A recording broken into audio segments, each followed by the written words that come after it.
Hi guys, I welcome you all to Edusess, जहाँ पे हम एजुकेशन और सक्सेस के अमेलगमेशन के बारे में बात करते हैं।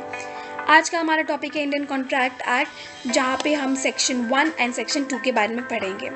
Before we move on to section 3, हम चाहते हैं कि हमारे बेसिक्स क्लियर रहे, ताकि जब हम सेक्शन 3 ऑनवर्ड्स कुछ पढ़ें तो हमारे को क्लैरिटी रहे कि हमारा इंटरप्रिटेशन क्लॉज क्या कहता है। Section 1 talks about the extent, commencement and applicability. So it extends to the whole of India, ठीक है, except the Jammu and Kashmir, ठीक है, state. According to 370, it now applies to state of Jammu and Kashmir as well. And it shall come into force on the first day of September 1872. ये first day मतलब 01/09/1872 को apply हो गया था, commence हो गया था, राइट। सेविंग ये कहता है कि ये जो एक्ट है, इंडियन कॉन्ट्रैक्ट एक्ट, इसका कोई ओवरराइडिंग इफेक्ट या अफेक्ट नहीं है किसी और स्टैच्यू, एक्ट या रेगुलेशन पे, ठीक है, कि it shall not affect the provision of any statute, act और रेगुलेशन। और सार इस सेविंग का यही है कि does not have any overriding effect. तो अगर पार्टनरशिप एक्ट के अकॉर्डिंग कुछ अगर अग्रीमेंट के कुछ particular terms they find required कि वो होने चाहिए, does not mean that you will not follow the partnership act and you will instant follow the Indian contract act. It does not mean that. तो अगर कोई section या article अपना regulation अपना in itself different format follow करता है for agreements, then you will have to follow that, not the Indian Contract Act, right? So it in general enumerates various clauses regarding the contracts, but it does not have any overriding effect. अब हमारा आता है interpretation clause, that is section 2. तो ये कहता है when one person signifies to another his willingness to do, जब एक इंसान अपनी विलिंगनेस को सिग्निफाई करता है किसी काम को करने के लिए या किसी काम को ना करने के लिए, to abstain from doing anything, इस व्यू के साथ कि जो दूसरी पार्टी है या दूसरा जो मेंबर है वो उसके उस एक्ट के करने का या एब्सटेन करने की प्रोसेस से अग्री कर जाए, ऑफिशियली अग्री कर जाए। तो ऑफिशियली अग्री यहाँ पे मतलब है एसेंट से। तो एसेंट का मतलब ये होता है कि ऑफिशियली अग्री कर जाए। तो जो हमारी पार्टी ए है उसने प्रपोजल किया है, मेक करा है पार्टी बी को, ठीक है। तो प्रपोजल का मतलब क्या हुआ, when one person signifies his willingness to do, ठीक है, और to abstain from doing anything, ठीक है, with a view of obtaining the assent of that other act और abstinence, he has said to make a proposal. तो I hope आप लोगों को समझ आया हो कि प्रपोजल का मीनिंग क्या होता है। Moving on to B, it states when one person to whom the proposal is made. तो हमने ऊपर प्रपोजल का मीनिंग समझा था कि ए बी का एक एक्ट करेगा या एक्ट करने से मना करेगा ताकि वो बी उसको एसेंट प्रोवाइड कर दे, राइट। तो जो ये बी पार्टी है ये बोलना चाह रहा है सेक्शन बी में, when the person to whom the proposal is made signifies, मतलब party B signifies is assent thereto. तो ए ने तो एसेंट रिक्वायर करने के लिए वो एक्ट करने के लिए बोला था ना, या फिर एब्सटेन किया था। तो अगर पार्टी बी अपना एसेंट प्रोवाइड कर दे, the proposal is said to be accepted. तो हम ये कंसीडर करेंगे कि जो प्रपोजल ए ने किया था बी को वो अब एक्सेप्ट हो चुका है, और इस केस में जो हमारा प्रपोजल है वो प्रॉमिस बन जाता है, ठीक है। तो सी कहता है the person making the proposal is called the promisor. जो इंसान प्रपोजल बनाएगा, मेक करेगा, that person is known as the promisor. मतलब कि हमारा यहाँ पे पार्टी ए हमारा प्रॉमिसर है and the person accepting the proposal is called the promisee. तो पार्टी बी हमारा है promisee, the one who accepts the proposal, ठीक है, and thereby making it a promise. So D says when at the desire of the promisor, जब हमारी promiser के desire पे, मतलब कि पार्टी ए की डिज़ायर पे, the promisee party B or any other person party B या फिर पार्टी सी, कोई भी अलग इंसान has done or abstained from doing, मतलब या तो उसने कुछ करा हो या करने से मना करा हो, ठीक है, और डज और एब्सटेन्स फ्रॉम डूइंग, या कुछ करे या कुछ करने से मना कर दे, ठीक है, और प्रॉमिसेस टू डू, या प्रॉमिस करे आगे जाके करने के लिए, और टू एब्सटेन फ्रॉम डूइंग, या आगे जाके करने से मना कर they something, such act or abstinence of act is called the consideration for the promise, ठीक है, कंसीडरेशन फॉर द प्रॉमिस। ये आपका consideration is a very important element when we talk about the agreement. तो आप section D में confuse मत होइएगा, मैं आपको सिंपल लैंग्वेज में समझाती हूँ। हम अज्यूम करते हैं कि पार्टी ए और पार्टी बी, ठीक है, पार्टी ए हमारा प्रॉमिसर जिसने प्रॉमिस मेक करा है, जिसने प्रॉमिस के लिए प्रपोजल रखा था, ठीक है, और हमारा पार्टी बी, ठीक है, पार्टी बी जिसने प्रपोजल को एक्सेप्ट करके प्रॉमिस बनाया, ठीक है। अब हमारे यहाँ पे पार्टी ए ने स्टार्टिंग में सेक्शन ए में एक पॉइंट में बोला था, सब सेक्शन में ये में बोला था दैट ही डज समथिंग और abstains from doing anything, right. तो अब हमारा पार्टी ए ने तो कुछ कर दिया या कुछ करने से मना कर दिया, मगर party A will also require something in return, right. तो यही वो बोलना चाह रहा है कि पार्टी ए के डिज़ायर पे अगर पार्टी बी भी कुछ कर दे, या उसने कुछ करा हो, या उसने कुछ करने से मना करा हो, या अब कुछ कर दे, या अब कुछ करने से मना कर दे, या आगे जाके कुछ कर दे, या आगे जाके कुछ करने से मना कर दिया हो, तो उस एक्ट को करने को या उस एक्ट को ना करने को कहते हैं कंसीडरेशन फॉर द प्रॉमिस, कि he is giving a consideration on behalf of the promise that was made to him by party A, right? क्योंकि पार्टी ए को तो कुछ मिल रहा है, नहीं सॉरी पार्टी बी को तो कुछ मिल रहा है, यहाँ पे पार्टी सबसेक्शन ए के according he is getting something in return, ठीक है, party A is doing something और he is abstaining from doing something, but what is party A getting in return. तो पार्टी ये सबसेक्शन डी यही कहता है कि पार्टी ए को भी कुछ रिक्वायरमेंट होती है, उसकी भी कुछ डिज़ायर होती है, ठीक है, प्रॉमिसर की भी कुछ डिज़ायर होती है, और वो किससे होती है, प्रॉमिसी से, जिससे वो प्रॉमिस बना रहा है, जिसको वो प्रॉमिस कर रहा है, ठीक है, वो यही बोलना चाह रहे हैं। अच्छा, आप ये चीज़ कंफ्यूज हो रहे होंगे कि ये क्या बोलना चाह रहा है, इतना क्या बोलना है, ठीक है, इतना क्या बोला इसने, सिंपल है, हैज़ डन और एब्सटेन फ्रॉम डूइंग का मतलब है पास्ट टेंस, हैज़ डन पहले करा था,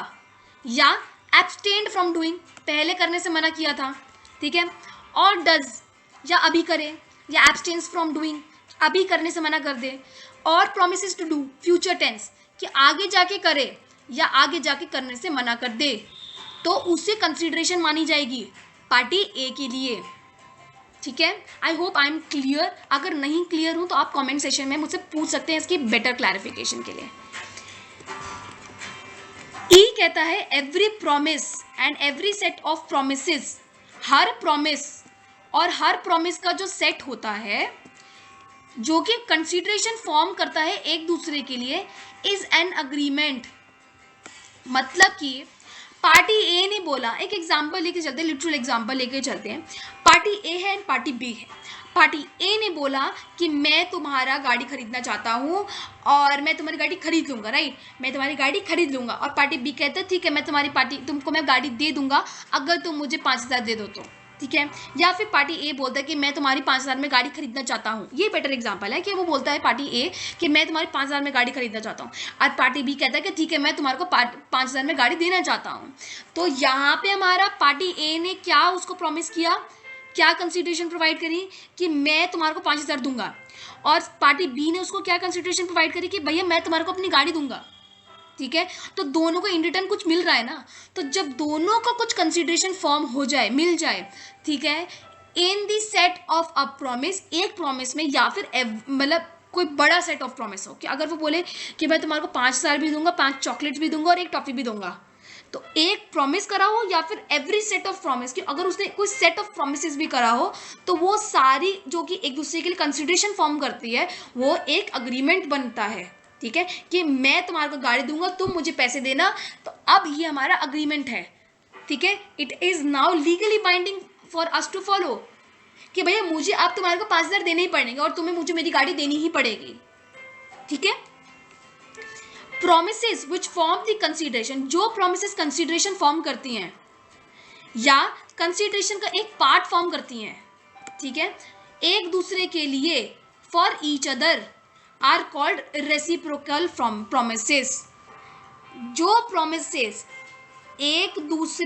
जो प्रोमिसेस कंसिडरेशन फॉर्म करती है या कंसिडरेशन का एक पार्ट फॉर्म करती है, जैसे कि मैंने बोला कि तुम्हारे को 10,000 दूंगा, 5 रुपये दूंगा, 5 ट्रॉफीज दूंगा और 1 चॉकलेट दूंगा। तो अब हम जो चॉकलेट की बात कर रहे हैं, ठीक है, तो it is a part of the consideration, entire consideration नहीं है मगर उसका एक पार्ट है। और इंटायर कंसिडरेशन क्या होगा, जो हमने एग्जाम्पल नंबर 1 समझा था कि भैया तुम मुझे 5,000 दो, मैं तुम्हें गाड़ी दूंगा डायरेक्ट, ठीक है, दैट इज एग्जाम्पल नंबर 1 कि भैया it forms the entire consideration और either it forms the part of the consideration, एक दूसरे के लिए, तो ये रेसिप्रोकल प्रोमिसेस होगा, ठीक है। इसका एक एग्जाम्पल समझते हैं कि मैं मार्केट में जाऊं और मैं सामने वाले को बोलूं, मतलब ऐसे नॉर्मली पूछूं कि भैया आपके कितने सेब, कितने, उसने मुझे बोला कि ये देखो 150 रुपये किलो का सेब है, ठीक है, तो मैं बोलूँगी ठीक है, अगर आपको लगता है कि आपका 150 रुपये इज़ वर्थ द सेब, then I am ready to give आपका वर्थ दैट इज़ 150 रुपीज़, ठीक है, एंड इन मतलब in return you give me the apples, ठीक है। तो मेरा यहाँ पे मैंने भी एक उसको प्रॉमिस किया, क्या प्रॉमिस था मेरा, कि मैं आपके जितना प्रोडक्ट की वर्थ है उतना आपको प्राइस पे करूँगी, और उसने भी मुझे ये प्रॉमिस किया कि जितना आप मुझे पे कर रहे हैं मैं उसके वर्थ का आपको प्रोडक्ट पे करूँगा, सॉरी प्रोवाइड करूँगा। तो एक दूसरे को हमने रेसिप्रोकल प्रोमिस कर दिए, आपसी में हमने एक दूसरे को प्रॉमिस कर दिया, राइट। तो प्रोमिसेस जो हमारे कंसिडरेशन का पार्ट फॉर्म करें या इंटायर कंसिडरेशन फॉर्म करें, that is known as the reciprocal promises. An agreement not enforceable by law is said to be void. जो अग्रीमेंट, ठीक है, हमने जो सबसेक्शन ई में पढ़ा था कि every promise and every set of promise forming the constitution for each other is an agreement, ठीक है। तो हमारा अग्रीमेंट जो कि लॉ इन्फोर्स ना करा सके is said to be void, मतलब कि हो सकता है कि हमारा कोई एग्रीमेंट हो किसी का मर्डर करने के लिए, तो मेरे आगे पुलिस आगे ये थोड़ी ना बोलेगी क्यों तुमने इसका मर्डर नहीं किया सामने वाले का, तुमने तो कॉन्ट्रैक्ट की टर्म्स ब्रीच कर दी। तो इट मीन्स कि ये हमारा लॉ इन्फोर्स नहीं करा सकता, राइट। तो सेक्शन जो हमारा सबसेक्शन जी है वो यही कहता है, any agreement which is not enforceable by law is said to be void, ठीक है। An agreement which is enforceable by law is a contract. तो जो अग्रीमेंट हमारी लॉ इन्फोर्स करा सकती है वो कॉन्ट्रैक्ट बन जाता है। अगर हमारी अग्रीमेंट की टर्म्स एंड कंडीशंस लीगल है, गाड़ी बेच के 5,000 लेना इज अ लीगल टर्म, तो वो कॉन्ट्रैक्ट फॉर्मुलेट कर लेगा, वो कॉन्ट्रैक्ट बन जाएगा, ठीक है, अदरवाइज वो वॉइड हो जाएगा, it will cease to exist, ठीक है। An agreement which is enforceable by law at the option of one or more parties, जो agreement हमारी लॉ तब इन्फोर्स करा सकती है जब एक या दो पार्टीज की अग्रीमेंट हो या हमारी वो हो हाँ मंजूरी, but not at the option of others और अदर, मगर दूसरी पार्टी की जो हाँ है या रजामंदी है is not important for us, is a voidable contract. Example समझते हैं, आप लोगों को तो पता ही है चाइल्ड मैरिज इज प्रोहाइबिटेड, है ना। तो हमारा चाइल्ड मैरिज में क्या होता है कि एक पार्टी जो माइनर चाइल्ड होता है, once it attains the age of majority they can ask the court, ठीक है, पेटिशन फाइल करके कि मेरे को मेरी शादी को अब वॉइडेबल कराना है, मतलब कि अगर मैं बोलूँ कि भैया मेरे को अपनी शादी को वैलिड कराना है, कि मेरे को, इसका मतलब ये है कि मेरे को अब अपनी शादी को एक्चुअली में दिखाना है कि हाँ मैं शादीशुदा हूँ, ठीक है। मैं ये नहीं बोलना चाहती चाइल्ड को कि आगे जाके कि भैया मेरी तो चाइल्ड मैरिज हुई थी, I want to say that I am in a valid married agreement with my husband, right. तो वैलिड वो हो गया,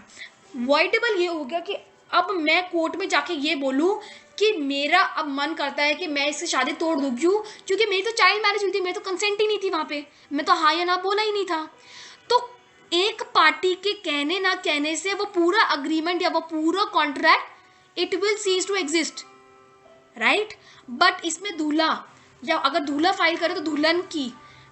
अग्रीमेंट की कोई रजामंदी नहीं है, ठीक है। एक भी पार्टी बोलते कि भैया ये चीज हुई थी ये चीज नहीं हुई थी, वो contract will be voidable contract. जैसे कि एक एग्जांपल समझते हैं कि एक पार्टी को धमका भुमका के एक अग्रीमेंट में ले आया गया, ठीक है। अब वो अगर पार्टी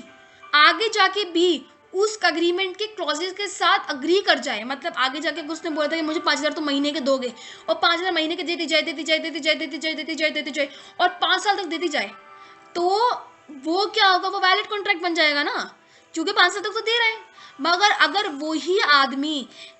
पैसे देने की बजाय अगले दिन ही कोर्ट पे आ जाए और कोर्ट पे आके बोले कि भैया मेरे को तो अनड्यू इन्फ्लुएंस या कोर्स करके या फोर्स्ड लेके मेरे उससे लेके अग्रीमेंट लिया गया था इस कॉन्ट्रैक्ट के लिए और मैं पैसे नहीं देना चाहता, तो वो कॉन्ट्रैक्ट वॉइडेबल बन जाएगा एक पार्टी की रजामंदी से, जिसमें दूसरी पार्टी की रजामंदी will not be important.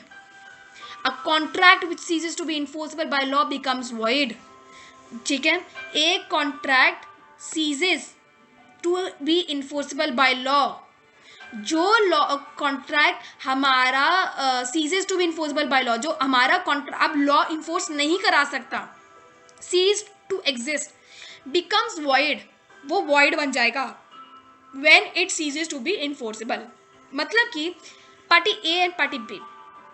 Party ए ने कुछ अग्रीमेंट के लिए अग्रीमेंट करी बी से, ठीक है, और वो अग्रीमेंट हमारी अप्लाई होगी या फिर वो कॉन्ट्रैक्ट अप्लाई होगा, फ्यूचर अग्रीमेंट है या फ्यूचर कॉन्ट्रैक्ट है हमारा 1 तारीख से, ठीक है, और वो अग्रीमेंट की जो टर्म्स थी वो इलीगल थी, ठीक है, या वो इन्फोर्स नहीं करा सकती थी लॉ। तो जो 1 तारीख जो कि अग्रीमेंट की डेट थी कि आज से आप 1 तारीख से ये काम करेंगे, जब वो 1 तारीख आएगी तो वो contract will cease to be enforceable in general and even by the law. A contract which ceases to be enforceable by law becomes void when it ceases to be enforceable. ठीक है, जिस दिन से वो इन्फोर्स नहीं होगा उस दिन से वो लीगली भी इन्फोर्स नहीं होगा। ठीक है, तो आई होप आप लोगों को ये इंटरप्रिटेशन क्लॉज समझ आया हो, ना आया हो तो ये आप मेरे कमेंट सेक्शन में पूछ सकते हैं। आई मेक श्योर कि मैं एक बेटर क्लासिफिकेशन आपकी प्रेजेंट करूँ इस सेक्शन 2 के regarding. Otherwise I tried my best. ठीक है, फिर भी अगर आपको लगता है कि आई कैन ट्राई बेटर या आपको कोई रिकमेंडेशन एडवाइस है, please drop down your comment. Bye bye guys, best of luck for your exams.